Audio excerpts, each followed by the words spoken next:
안녕하세요. 부산부동산 서입니다. 9월 28일 추석 이브네요. 대통령실 추석맞이 태평성대 감사합니다. 부동산 안정 감사합니다. 물가 하락 감사합니다. 대정건전 감사합니다. 고용 감사합니다. 대통령실에서 4일 전에 나온 내용을 간추려 봤어요. 그럼 추석에 사람들 모이면은 와, 태평성대를 살아가고 있구나 이렇게 느낍니다. 과거의 뉴스는 물가 올라서 난리 났다. 이건 2022년 뉴스고요. 23년은 아주 살기 좋은 세상으로 바뀌었습니다. 근데 이 와중에 우리는 L자형 장기 침체를 걱정하고 있기도 하고요. 소상공인들은 나날이 시름시름 앓고 있습니다. 노년층들은 노후 빈곤을 대비해야 되고요. 태평성대를 살아가는 것이 맞는지 조금 의심스럽기도 합니다. 다들 오른다고 하는데 내가 틀린 걸까? 내 판단에 오류가 있나? 지금이라도 사야 하나? 온갖 생각들이 다 듭니다. 왜? 지금 환율도 중국도 주식도 채권도 물량도 매매가도 전세가 갭도 전세가도 장단기 금리 차이도 뭔가 하나 보면은 오를 이유는 안 보이는 것 같죠. 근데 일부 핵심 지역은 오른단 말이죠. 내 판단이 틀렸나? 이런 의구심도 돌고 계속 도돌이표를 그린다. 이거 어떤 사람이 익명 게시판에 쓴 내용인데요. 40조 특례, 나한테 만약에 40조에 돈을 주어주고 부동산 경기 한번 띄워봐라 이러면은 대출 안 내주겠어요. 각 지역별로 뭐 해수동 이런 곳에 비싼 곳에 아파트 몇 개 사고 그 해봐야 얼마 합니까? 20억 합니까? 30억 합니까? 40조 돈 풀면 그런 거 일도 아니거든요. 건설사 PF 위기 뭐시기 대응한다고 돈을 몇 조를 하고 PF 부실이 뭐 몇십 조가 되고 이런 거 다 필요 없어요. 인기 있는 아파트 몇 군데만 띄우면 되더라는 거죠. 근데 지금 시장은 그렇게 흘러가지 않았죠. 물론 비싼 아파트들 비싼 가격에 거래되고 있어요. 그렇다고 전체 시장이 다 들썩들썩하냐? 아니더라는 거죠. 자, 태평성대를 살아가는 우리들의 모습, 원달러 환율은 1350원을 돌파했고요. 기름값은 94달러. 또한 채권 금리도 미국은 치솟았어요. 우리는 태평성대, 이런 모습들을 볼 수 있는데요. 1년 전의 뉴스 대목입니다. 물가가 높아서 힘들다. 금리가 높아서 힘들다. 환율이 높아서 힘들다. 삼중고에 시달리고 있다. 라고 이야기를 했었어요. 취임하고 얼마 안 돼서의 이야기였죠. 그때와 지금의 상황이 크게 다르지 않은데 현실 인식은 가진 자와 저같이 못 가진 자의 현실 인식은 굉장히 다른가 봅니다. 이렇게 시기가 이런 시절이 어려울수록 돈 있는 사람들은 금리가 오르면은 돈을 낳기 때문에 더 풍성해지고 그렇지 않은 사람들은 더 쪼달리게 되고 그래서 뭐 장관 후보자들이 뭐 재산이 뭐 100억이 넘어가니 뭐 이런 이야기를 하니까 우리들과 현실 인식은 굉장히 다른 것 같다. 이런 말씀을 드리면서 자, 매도 물량 오늘 소폭 감소했습니다. 추석 연휴 동안 이제 쭉 빠질 거예요. 그리고 급격하게 튀어오릅니다. 작년 9월 26일이 조정 해제된 날이었어요. 부산 지역. 이제 요거 보니까 1주년 됐죠. 이제 1주년. 그 1주년 되고 난 이후부터 물량이 빠지기 시작하더라. 부산뿐만 아니고 다른 지역들도 규제 지역이 상당 부분 해소되었거든요. 그러면서 뭐 좋은 소식이 있겠지 하는 바람으로 물건을 좀 뺐어요. 내렸습니다. 근데 올해는 공급 대책 이외에 규제 해제책이나 이런 것들이 지금 나온 거는 없죠. 시장에 돈줄을 잰다는 말만 나왔죠. 이것이 혹여나 매도 물량이 계속 증가 추세로 가게 된다면 감당할 수 있겠나? 이렇게 묻고 싶습니다. 전세 물량은 일주일 전 오늘보다는 조금 낮아졌습니다. 여기 아마 저는 이렇게 봅니다. 나중에 영상 또 올려드릴게요. 추석 연휴 동안 한번 보세요. 이렇게 L자형 패턴으로 아파트 매매 가격이 계속 흐를 것이다. 이렇게 예측하는 것 혹은 순환 모형을 그리면서 할 것이다. 저는 여기에 49를 걸고 여기에 51을 걸고 바라봅니다. 네. 왜? 우리 지금 아니다. 우리는 일본하고 다르다라고 계속 부인하고 항변했지만 닮아가더라고요. 이상하게 닮아갑니다. 네. 그런 부분들 생각해 볼 필요는 있을 것 같죠? 자, 분양권 매도 물량 이제 힘들어집니다. 6억 이상 물건들 거래량은 줄어들 수밖에 없다. 왜? 특례 때문에 40% 정도 거래량 증가를 가져왔고, 이건 특례만 했을 때 40% 증가고요. 그러면 분위기 살아나겠지 하면서 플러스 알파에 또 다른 매수 세력들이 나타나서 좀 찌적찌적거리다 보면 거래량이 더 많이 늘어났지만, 이제는 비싼 분양권을 받아줄 사람도 녹록지 않다.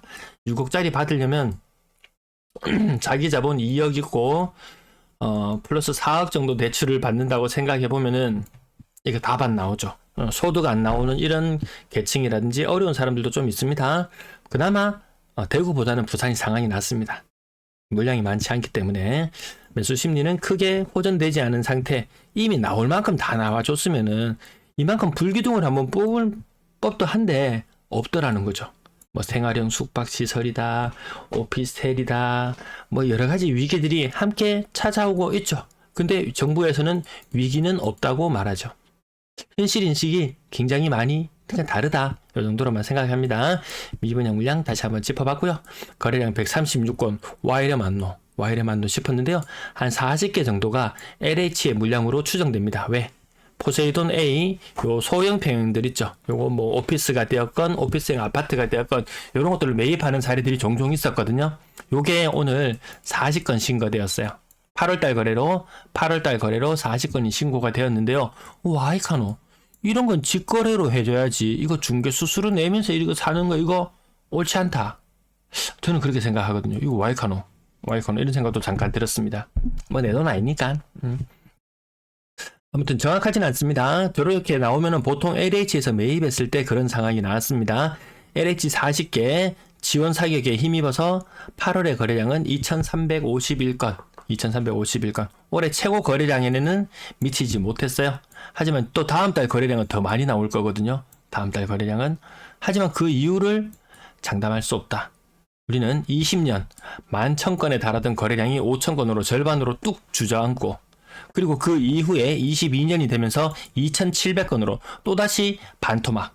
이거 무슨 원자력 그런 건가요? 반감기.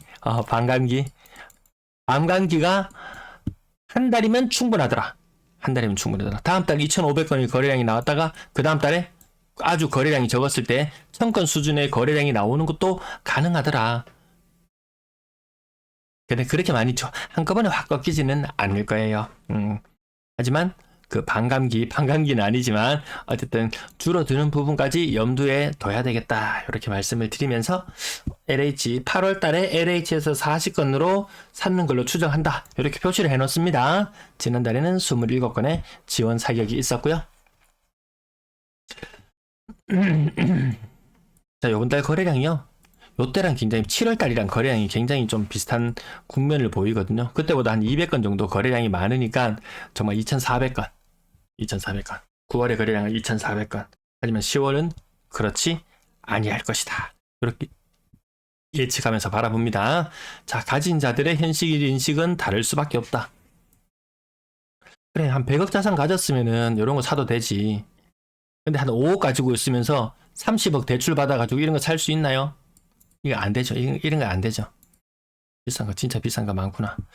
사실상 얘가 남이 조금 이제 좀 서민층, 좀 잘 사는 서민층 그 밑으로 내려보면은 아직도 30%, 한 25%, 26% 네, 표준적으로 빠지는 모습. 사직 롯데캐슬터 클래식 2건의 거래가 있었는데요. 요것도 지금 9월 초반까지로 한정되어 있죠. 뒤늦게 막 사는 사람들 나오는데 그 이후로는 아주 고가의 아파트들은 어차피 뭐 특례나 이런 거 받아서 살 거 아니니까 관계가 없을 것이고, 요런 가격대 좀 영향을 받을 수밖에 없겠죠. 이 10억입니다. 사직 롯데캐슬터 클래식. 와, 이거 분양가 3억 조금 더 넘어갔었나요? 조합원은 조금 더 쌌었고, 3배 뛰기 했으면은 가장 잘했는 것 중에 하나에 속하는 것 같습니다. 자, 나머지 대충 이렇게 적어보겠습니다. 레미안 장전 여전히 30%, 뭐 8억에서 뭐 9억 가요, 10억 가요 이런 이야기 나오는지는 모르겠지만 계속 이 상태에 머물러 있죠. 있고요. 요 정도 한 26% 정도 빠지는 거, 요 정도 표준적인 모습. 저층 30% 직거래. 뭐 그렇게 싼 것도 아니다. 직거래가 아닌 것 같은 느낌이 드는 것도 있고요. 오늘은 한 20%, 한 20% 정도 빠지는 게 보이고 조금밖에 안 빠지네. 그러면 연식이 2020년식. 오늘은 요 가격대 20%. 특례 막바지라서 그냥 막 땡기나요? 특례 막바지를 막 땡기나요? 이렇게 과감하게 지금 땡길 시점은 아닌 것 같다. 아닌 것 같다. 오늘은 20이라는 숫자를 굉장히 많이 쓰고 지나가는 것 같습니다. 신고가 직거래 최신의 아파트. 자, 오늘은 20대 하락이 많이 보입니다. 요 보합권 거의 30% 가까이 하락하는 것도 띄엄띄엄 있습니다. 기왕이 살려면 뭐 그 정도는 해줘야 안 되겠나 이런 말씀을 계속 드려왔던 것 같습니다. 25%, 뭐 26%. 갑자기 4억대로 뚝 떨어졌죠. 6억 이상의 이 탄탄한 층이 잘 없습니다. 이제 요것도 지금 실컷 잘 구경해놔야 되지 않나 싶습니다. 실거래가가 9월 20일을 좀 넘어간다. 9월 20일을 좀 넘어간다. 요러면서 6억 이상 거래는 이제 확연히 좀 줄어드는 모습으로 나타나지 않을까 싶습니다.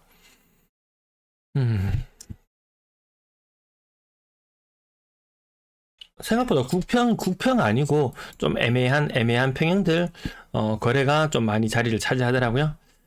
어제 봤을 때는 그렇습니다. 요거는 국평 1,000만원, 평당 1,000만원 안 되는 곳들도 생각보다 많더라. 평당 1,000만원도 한 5년 전만 해도 굉장히, 비싸다. 저는 이렇게 생각을 하고 있었거든요. 근데 그 3억짜리가 막 5억이 되었다가 다시 3억이 되니까 굉장히 싸 보이는 이런 착시 현상은 있지만, 한 5년 전에, 혹은 6년 전에, 그때와 지금 뭐 금리나 뭐 이런 여러 가지 경제 상황들을 봤을 때, 그때보다 지금이 더 좋은 게 있나? 수출은 줄어들고 환율은 치솟았고 유가는 치솟았고 금리도 다시 그때 수준보다 오히려 더 높아졌죠. 금리도. 뭐 그런 것들을 생각해 봤을 때 그러면 매매 가격이 어느 것이 적정한가 이런 것들에 대해서도 한번 좀 생각은 해보게 됩니다.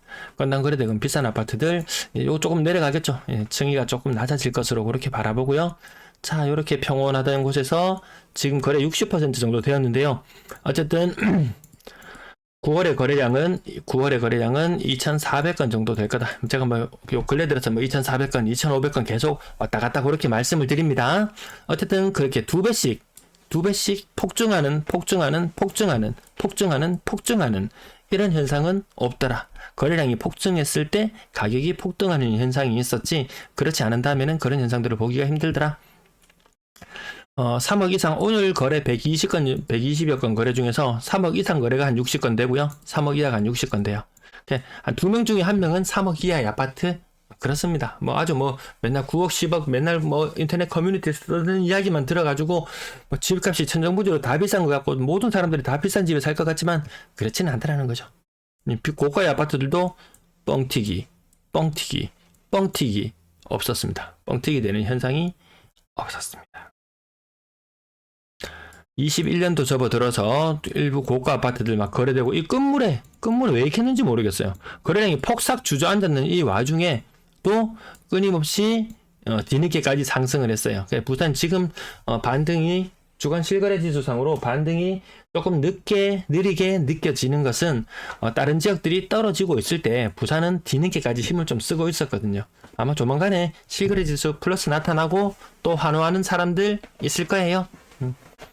분양권 거래, 요 거래량이 줄어드는 거 좀 느껴지시나요? 갑자기 뭔가 좀 싸한 느낌이 좀 들어요. 분양권 거래량. 분양가가 워낙 비싸다 보니까 그 비싼 물건을 받아주려면 이 DSR을 회피하고 진짜 한 사람 풀로 한 30년 정도 해가지고 풀로 대출을 받아야지 거의 가능한 그런 정도 수준이니까요. 그래야 뭐 연봉 한 5천만 원 정도 되는 사람이 30년 대출로 해가지고 받았을 때 한 3억 5천 정도 대출이 나오나요? 그렇게 생각해 봤을 때, 이게 투자로서 매력적인가? 모르겠습니다. 전세 거래 2달 전과 견주어 봤을 때 많지 않죠. 뭐, 가을에 뭐 이사철이고 이런 거 없습니다. 이게 다시 꺾여버렸습니다. 슬금슬금 올라가는 듯 했는데, 월세가 더 선호받는 그런 현상인 가운데, 그렇다고 월세 가격이 치솟냐? 그런 것도 아니었습니다. 4억 이상의 전세에 사는 사람들 5% 정도 수준을 계속해서 지켜나가고 있고요. 월세 거래량 112건, 전세 거래, 월세 거래 좀 비슷한 숫자. 물론 전세가 조금 더 많긴 합니다. 하지만 월세 거래가 여전히 사랑받고 있다. 월세 가격 작년과 견주어 봤을 때 별 차이 없는 정도 수준. 그 이전과 견주어 봤을 때도 뭐 많이 치솟았다 이런 느낌 안 듭니다. 그러면 21년보다는 조금 더 올랐네? 21년보다 조금 더 올랐네? 21년보다 보증금이 떨어졌어요. 결국 맞춰보면 쌤쌤이 어느 정도 정체되어 있는 그런 상태를 보여주고 있습니다. 임대거래량. 자, 이 많은 입주 물량. 부산은 특히 이 가을에서 겨울 초까지 입주 물량 굉장히 많이 몰려 있는데요. 임대 거래가 지금 그렇게 원활하게 팽팽 돌아가는 거 아니죠. 제가 주간 브리핑을 통해서 말씀드렸을 때도 부산이 인천에 비해서도 뭐 전세 거래 활성화되는 정도나 이런 것들이 조금 약합니다. 인구가 지속적으로 유입되면서 이런 것들이 팽팽 살아나줘야 가능한데 조금 암울하죠.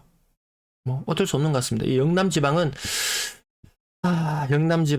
지도를 이렇게 그려놓고 봤을 때도 영남 지방은 별로 관심이 없더라. 이 동네는 알아서 펴주니까 관심 없고, 그러니까 결국 부동산 대책이 나오는 것도 이 수도권 위주, 이 격전지가 되는 이 수도권 위주로 부동산 대책들이 나오고, 뭐 공급 활성화 대책이 나오고 그랬던 게 아닌가 싶습니다. 네. 추석 연휴 잘 보내시고요. 내일도 영상은 조금 긴 거 한 개 올려드릴게요. 그거 참고로 봐주시면 좋겠습니다. 시청 감사합니다.